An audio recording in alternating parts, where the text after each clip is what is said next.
If you're playing Elden Ring, then you need to know that some of the boss weapons in this game are actually incredibly powerful, some of the best that you can use. So in this one, we're rounding up the best boss weapons that we think you guys should definitely try out if you haven't already, and do make sure to drop a like and subscribe down below if you do enjoy and want to support these videos. Let us know in the comments what your favourite boss weapon is, and I'm Paradise Central, so let's start it off with Malakas's Black Blade. This is of course Malakas's Black Blade, which once harboured the power of the Death Rune, a sad shadow of its former glory. After a fragment of death was stolen on that fateful night, Malakas bound the blade within his own flesh such that none might ever rob death again. It does require 34 strength, 12 dex and 20 faith, and it is a colossal sword, so it benefited from the recent patch which buffed colossal weapons and swords, giving them increased attack speed, lower recovery time, not including jump attacks, increased two-handed attack damage, as well as increased physical block rate and guard boost. So the recent patch has actually just made it a bit better,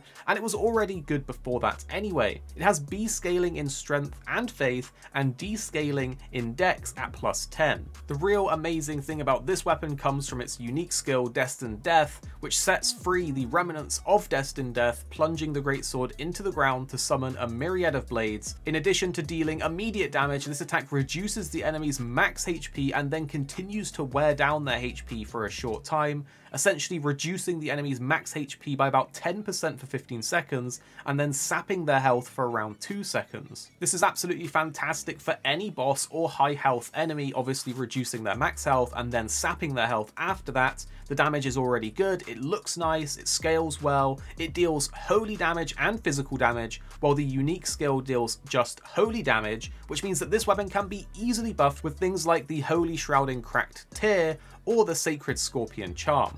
Overall, this is a very buffable weapon with a very solid unique skill that is very viable to use throughout the game and comes in handy at almost every boss fight. So this one is definitely on our list of the best boss weapons. And next up, it wouldn't be a list of best boss weapons without the Blasphemous Blade, the sacred sword of Rykard, the Lord of Blasphemy, the remains of countless heroes that he has devoured writhe upon the surface of this blade.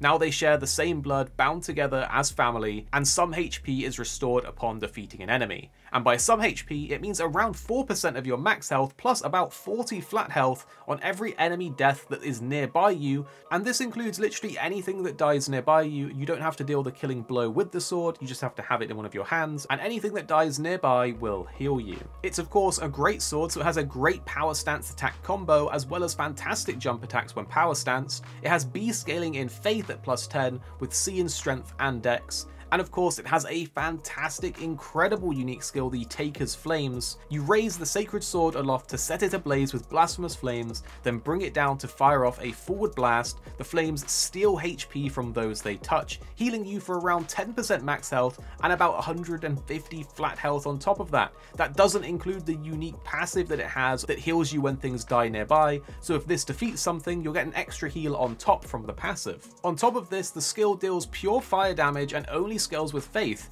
while the sword itself deals physical and also fire damage. This means you can easily buff both the weapon and the weapon's skill with things like the Fire Scorpion Charm, the Flame Shrouding Cracked Tear, and even Flame Grant Me Strength. It's very easily buffable, it has very powerful ways to heal you that also deal great damage. Overall, the Blasphemous Blade is absolutely fantastic if you plan to lean into faith. And next up, we need to talk about Mohgwyn's Sacred Spear. This is the trident of Mohg, the Lord of Blood, a sacred spear that will come to symbolize his dynasty. As well as serving as a weapon, it's also an instrument of communion with an altar god who bestows power upon accursed blood. The Mother of Truth desires a wound, and this weapon will require 24 strength, 14 dex, and 27 arcane.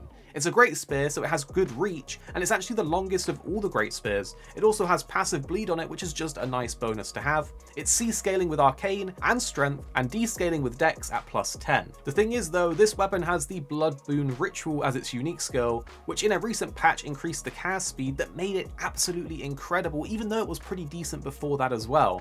You raise the sacred spear and pierce the body of the Formless Mother, stabbing up to 3 times to create explosions of blood with each thrust. This This skill will coat the armament with blood flame for a while as well, so not only is it a weapon buff, it's also a massive AoE ticking damage that also applies bleed, that does huge damage, goes through walls. It's just absolutely fantastic. This is a weapon skill that is incredibly powerful for both PvE and PvP. Anything that can bleed is particularly vulnerable to this as well. The skill deals fire damage while the spirit itself deals physical and fire damage, so much like the Blasphemous Blade, it's easily buffable with things like the Fire Scorpion Charm, the Flame Shrouding Cracked Tear, and even Flame Grant Me Strength. However, it's also a bleed weapon and applies bleed, so anything that buffs bleed will also be very good for this weapon. The unique skill can even benefit from successive attack talismans, so with all of these different ways to buff the damage of the weapon and the skill, you can really mix up your build and push it to the limit to get the most out of this and to just become the ultimate Elden Lord. But don't sleep on this next weapon, because Margots' Cursed Sword is also incredible. The warped blade of shifting hue used by Margot, the Omen King,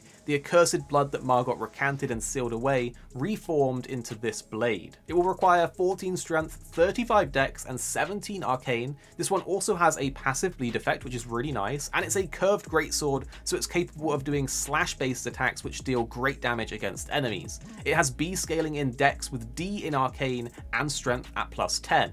But what makes it really good is the Cursed Blood Slice unique skill that comes with it, which was buffed in a recent patch to increase the cast speed and recovery time. It was already okay, but now it's even better. You brace, then charge forward to deliver a downwards diagonal slash. This leaves a bloody trail that's then followed by a burst of flame, and additional inputs allow for a follow-up attack to do it a second time. It has great damage, great stagger, it's good for PvP, also good in PvE, and it looks incredible too. It's one of the more flashy unique skills that I just absolutely love.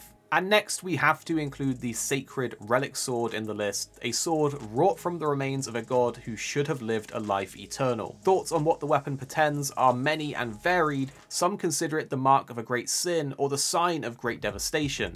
Some think it is the end of an age, while others the beginning. This one requires 14 strength, 24 dex, and 22 faith. It's a great sword, so it is great for power stancing and has fantastic power stance jump attacks, much like the Blasphemous Blade. And it has D in dex scaling, with C in faith scaling, and D in strength scaling at +10. You do of course get this after defeating the final endgame boss, which means many people may not end up getting to use it. But if you do plan to go into New Game Plus, this is going to be incredible, and of course it's going to be absolutely insane for rune farming and will speed up your rune farming exponentially and make it so much easier with its unique skill, the Wave of Gold. Of course, this was also buffed in one of the previous recent patches to just be a little bit quicker.